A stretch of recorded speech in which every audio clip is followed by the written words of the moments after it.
Ордабасы ауданына 55 жыл толып жатыр. Аудандық аурухананың ұжымының атынан Ордабасы ауданның 55 жылдығымен құттықтаймыз. Жалпы халқына жақсылық, бақыт тілейміз.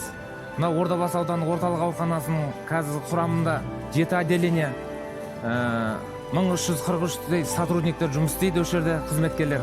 Солардың атынан аудан халқын, аудан әкімшілігін, әкімшіліктің аппарат басшыларын барлығын осы 55 жылдығымен құттықтағым келеді.